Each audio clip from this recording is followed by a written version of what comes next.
Hello friends and professional colleagues, welcome to another video on add-ons developed by us in TelePrime. Today we are sharing the demo of our latest module, transaction cards.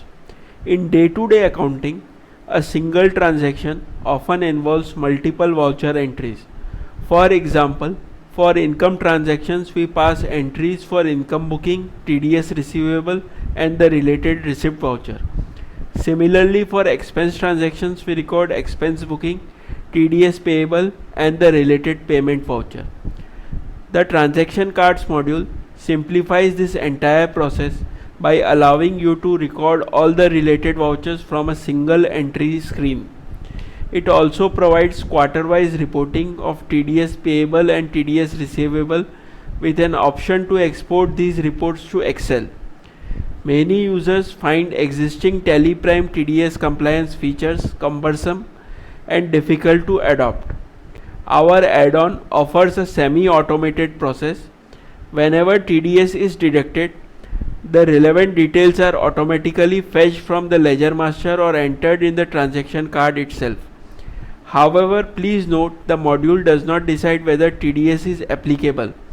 That decision remains with the user during entry. Let's now walk through the add-on.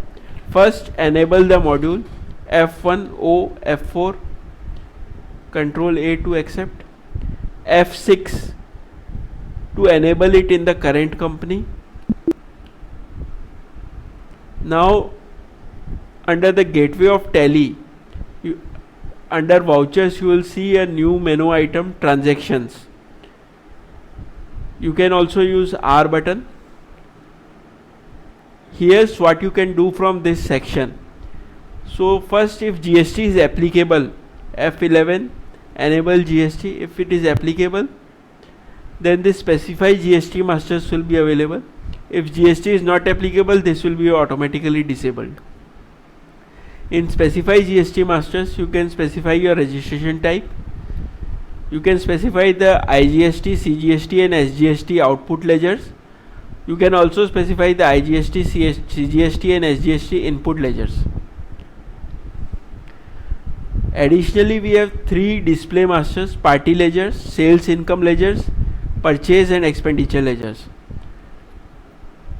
Under party ledgers, you can see the ledger name, group, IT PAN, IT TAN, whether what is its GST registration type and GST registration number. And you can just enter to edit. Now PAN IT number, already at the tax registration details PAN IT number was available. We have also given the option of TAN IT deduction number.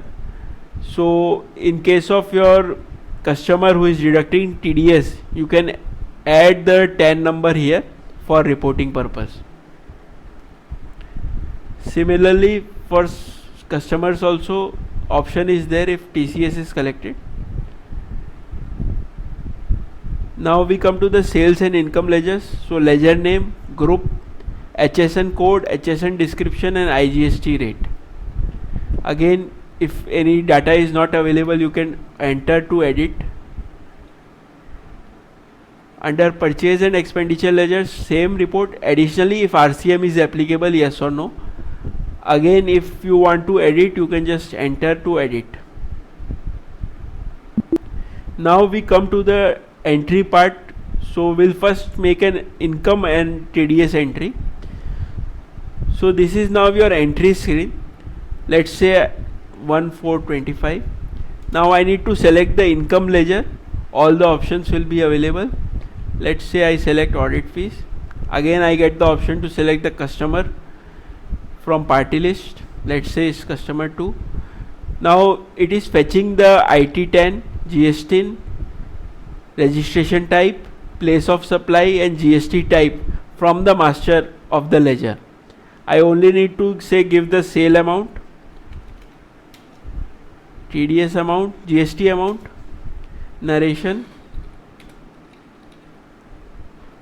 Now again this TDS receivable option is there. So the TDS receivable ledger I have created under the group loans and advances.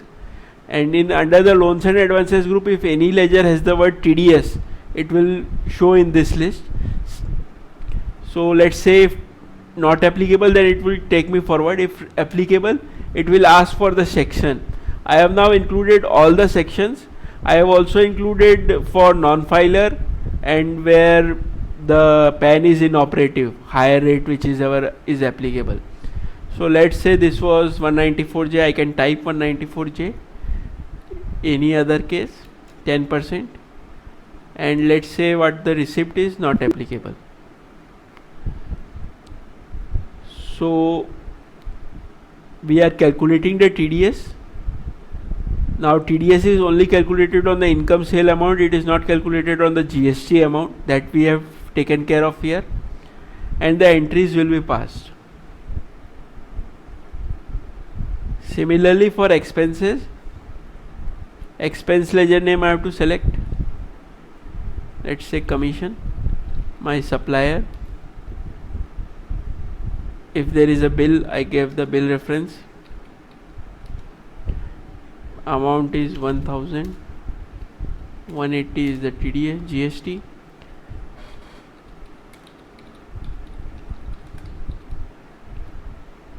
Again, TDS payable under the head duties and ledgers, duties and taxes. Any group, any ledger which has the word TDS, it will be available here.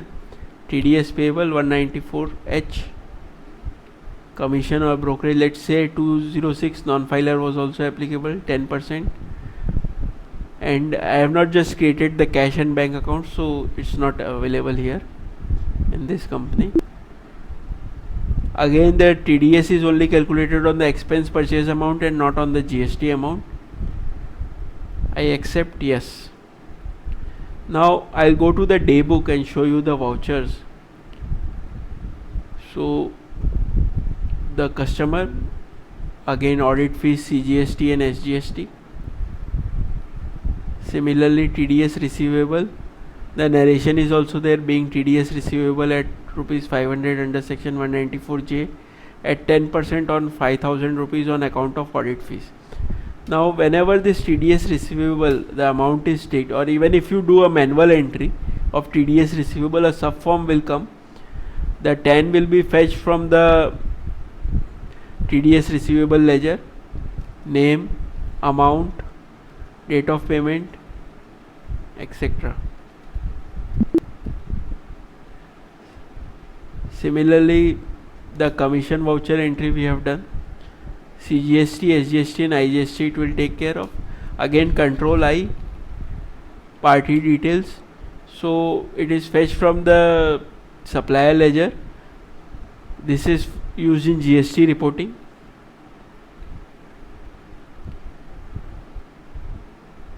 This is the TDS voucher. Again, the TDS details are available. Again, whenever there is a TDS payable ledger, the subform will be there. PAN, name, amount, date of payment, section under which it is deducted, rate, TDS amount, TD, date of deduction. Now we come to the day book again. So let's say you have already done a sale or purchase entry.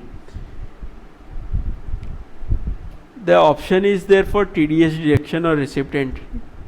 I'll just say yes.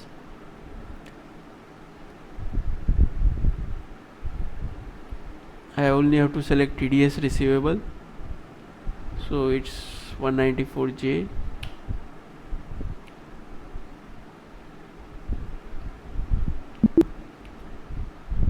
Similarly, under purchase, there is also an option for TDS or payment entry. Let's say it was 194.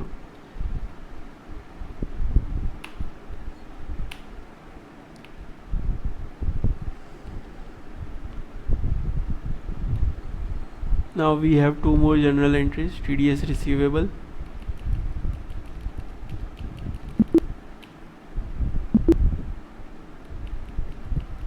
TDS payable,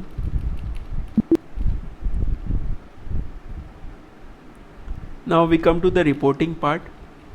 TDS receivable, enter to go to the voucher. Option to get the reports quarter wise, 1, 2, 3, 4 quarter.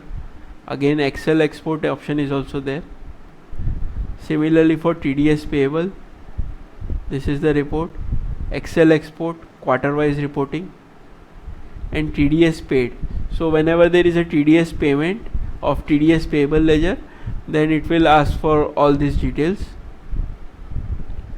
So this completes our walkthrough. Thank you for watching.